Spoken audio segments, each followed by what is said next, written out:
নমস্কার। আজকে আরেকটি নতুন ভিডিও নিয়ে হাজির হলাম, ঘুরতে যাওয়ার ভিডিও। উড়িষ্যার শিমলিপালের উদ্দেশ্যে আমরা যাত্রা শুরু করেছিলাম 15ই ফেব্রুয়ারি হাওড়া স্টেশন থেকে।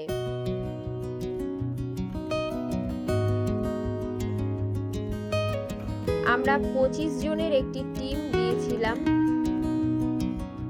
এখানে সবাই আমরা দাঁড়িয়ে আছি। এর আগের যারা সুরিত সম্মেলনীর পিকনিকের ভিডিওটি দেখেছেন তারা এই সদস্যদেরকে চিনবেন। আমরা সুরিত সম্মেলনীর পক্ষ থেকেই আবার গিয়েছিলাম উড়িষ্যার শিমলিপালে ফরেস্ট সাফারি করতে। 15ই ফেব্রুয়ারি সকাল 6:15 আমাদের ট্রেন ছিল, কিন্তু ট্রেনটা লেট করে। আমরা গিয়েছিলাম স্টিল এক্সপ্রেসে। ট্রেনটি যথেষ্ট লেট করে। সকাল 7:30টায় ট্রেনটি ছাড়ে হাওড়া থেকে।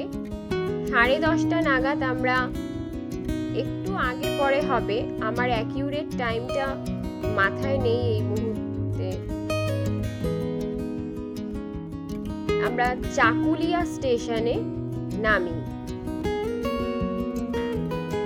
ট্রেনের মধ্যে আমরা খাবার দাবার নিয়ে গিয়েছিলাম, সেইগুলোই আমরা সকালবেলায় খাচ্ছিলাম।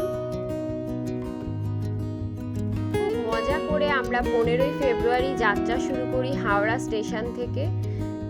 চাকুলিয়া স্টেশনে পৌঁছাই তখন 10:30টার একটু বেশি হবে কি একটু কম হবে, অ্যাকিউরেট সময়টা আমার ঠিক মাথায় নেই এই মুহূর্তে। চাকুলিয়া স্টেশন থেকে আমরা বেরিয়ে যাচ্ছি। আমাদের ট্রাভেলের কার ওখানে দাঁড়িয়ে আছে, সেই গাড়িতে আমরা উঠে পড়ব। প্রথম দিনই আমরা গিয়েছিলাম সুবর্ণরেখা নদী দেখতে। তবে নদীর যে জায়গাটায় আমাদেরকে দেখিয়েছিল সেই জায়গাটায় নদীটা চড়া পড়ে গিয়েছিল।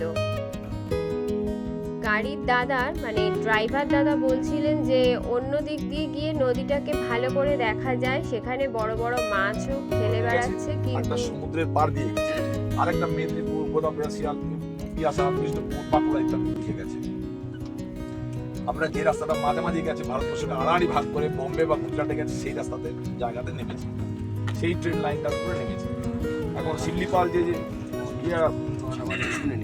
যেটা আছে, কি বলে, ফরেস্টটা আছে, ন্যাশনাল পার্ক যেটা আছে, সেটা হলো যে একটু লম্বাটে হবে, উত্তরে এবং দক্ষিণে বিস্তৃত বেশি, পূর্বে পশ্চিমে জায়গাটা একটুখানি চড়াটা কম আছে। তো এবার আমরা উত্তর দিকের থেকেও আরো উত্তরে নিয়ে, কিন্তু গাড়িটা যেখানে আমাদেরকে দাঁড় করিয়ে দেবে সেখান থেকে অন্তত 5 কিলোমিটার হেঁটে আমাদের সুবর্ণরেখা নদীর ওই জায়গাটায় পৌঁছাতে হবে। তাই যথেষ্ট বেশি বয়সের লোকজনেরাও গিয়েছিল, তাদের হাঁটুতেও ব্যথা ছিল, তাই জন্য আমরা আর ওই রিস্কটা নিইনি। প্রচুর সুন্দর সুন্দর প্রাকৃতিক সৌন্দর্য উপভোগ করেছি। আপনারা ভিডিওটা শুরু থেকে শেষ অবধি দেখবেন। পর্বটা শুরু হলো উড়িষ্যার শিমলিপালের পর্ব, এখন আমার ইউটিউব চ্যানেলে একের পর এক আসবে। আমি যতটা পেরেছি তুলে ধরার চেষ্টা করেছি। দুপাশ দিয়ে গাড়ি করে যাওয়ার সময় দুপাশ দিয়ে অসাধারণ প্রাকৃতিক সৌন্দর্য উপভোগ করতে করতে গেছি। আর এত সুন্দর মাটির ঘর, আর দেয়ালগুলোতে এত সুন্দর করে মানে রং তুলি দিয়ে এঁকেছে, ভাষায় প্রকাশ করতে পারবো না। দু চোখ ভরে উপভোগ করেছি শুধু।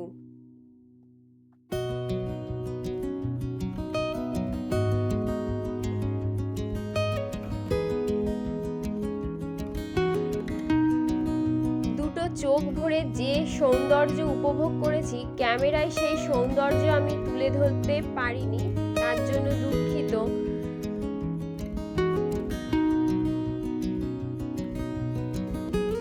আপনারা ভিডিওটা পুরোটা শেষ অবধি দেখবেন। শেষের দিকে অসাধারণ প্রাকৃতিক সৌন্দর্য আপনাদের জন্য অপেক্ষা করছে। সুবর্ণরেখা নদীর কিছুটা আমি দেখাতে পেরেছি। চেষ্টা করেছিলাম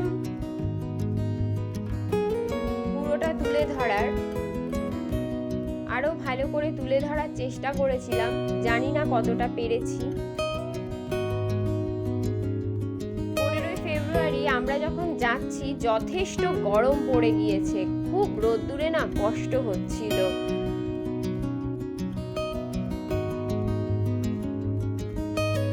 আমরা সোজাসুজি ট্রেন থেকে নেমেই গাড়ি করে ঘুরতে বেরিয়ে গিয়েছিলাম, কারণ ট্রেনের মধ্যে আমরা ব্রেকফাস্ট করে নিয়েছিলাম। যারা খাবারের দায়িত্বে ছিলেন তারা যথেষ্ট ভালো ভালো খাবার নিয়ে গিয়েছিলেন, সেটা আমাদেরকে পরিবেশন করেছিল এবং আমরা তৃপ্তি সহকারে খেয়েছিলাম। তার জন্য আমরা আর সরাসরি হোটেলে যাইনি, আমরা সময় নষ্ট করিনি,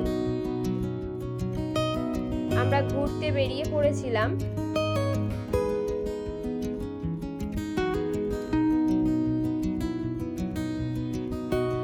আমরা যেহেতু শহরে থাকি তো সেহেতু আমরা না এই প্রাকৃতিক সৌন্দর্য থেকে অনেক বঞ্চিত হই। প্রাকৃতিক পরিবেশে যে অসাধারণ সৌন্দর্য এবং এই যে উড়িষ্যার ইন্টেরিয়ারের যে ধরনের মানুষজন দেখে এলাম, যে ধরনের মানসিকতার মানুষজন দেখে এলাম, এগুলো আমরা মানে শহরে থাকি বলে আমরা টের পাই না, আমরা দেখতেই পাই না। এত ভালো গ্রামের মানুষগুলো, প্রচণ্ড সহজ সরল। কারণ আমরা গাড়ি করে যখন ভেতরের দিকে যাচ্ছি আরো ইন্টেরিয়ারে, তখন বাচ্চা বাচ্চা ছোট ছোট ছেলে মেয়েরা সেই হাত নেড়ে টাটা করছে। সেই অপু দুর্গার সিনেমায় যখন ট্রেনটা যাচ্ছিল, অপু দুর্গা হাত নাড়ছিল, ট্রেনটা অবাক চোখে দেখছিল, মানে সেই রকম। মানে গ্রামের পরিবেশটা, উড়িষ্যার গ্রামের দিকটা এখনো কতটা পিছিয়ে আছে সেটা নিজের চোখে না দেখলে মানে ভাবতে পারতাম না, বুঝতেই পারতাম না। আমি পুরোটা বলছি না, উড়িষ্যা অনেক ডেভেলপ করে গেছে, কিন্তু আমরা গেছিলাম অনেক ইন্টেরিয়ারে, পরবর্তী ভিডিওগুলোতে আসছে। আর এত সুন্দর মাটির বাড়ি, আর মাটির বাড়ির সাথে যে রং তুলি দিয়ে সুন্দর করে মানে ওরা কালারফুল করে রেখেছে। আমাদের পাকা বাড়িতে আমরা যারা থাকি শহরে, এত সুন্দর এশিয়ান পেন্টস করেও এত সুন্দর দেখতে লাগে না। আমি এটাই বলবো, অন্তত আমার কাছে এটা মনে হয়েছে।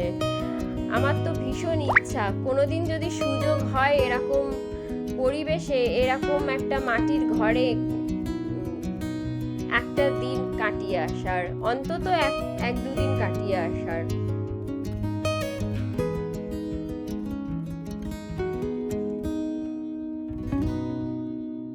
দু চোখ ভরে যে সৌন্দর্য উপভোগ করেছি, ভাষায়ও প্রকাশ করতে পারছি না, আর ভিডিওর মাধ্যমেও প্রকাশ করতে পারছি না।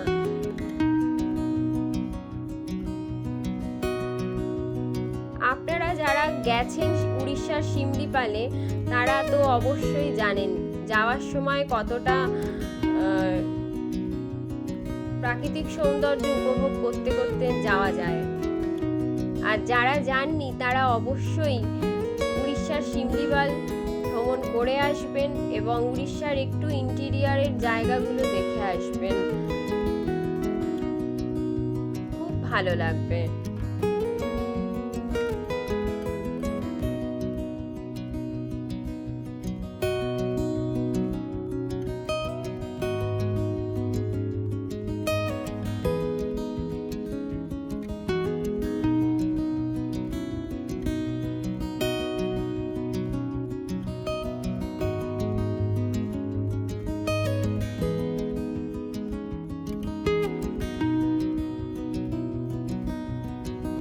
সুবর্ণরেখা নদী এই যাওয়ার সময় এই গেটটা দেখছেন, এটা একটা মন্দির তৈরি হচ্ছে। তখন বন্ধ ছিল, দুপুরের দিক হয়ে গিয়েছিল,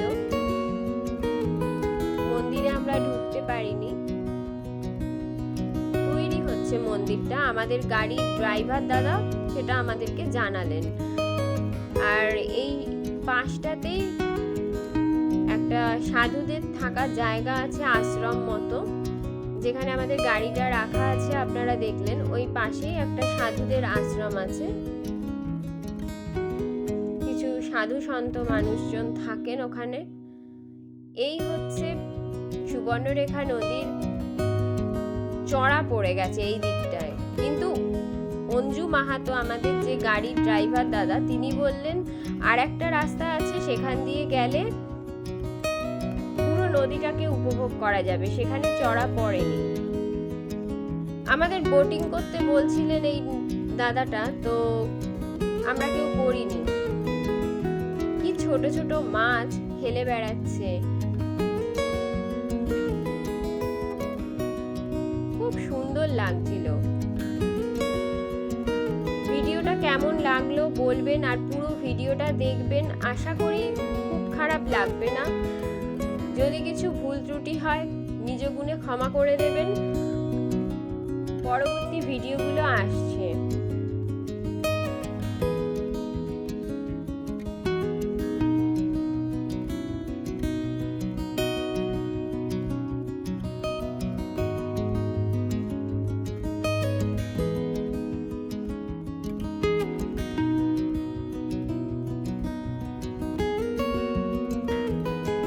যারা আমার চ্যানেলটিকে সাবস্ক্রাইব করেননি তারা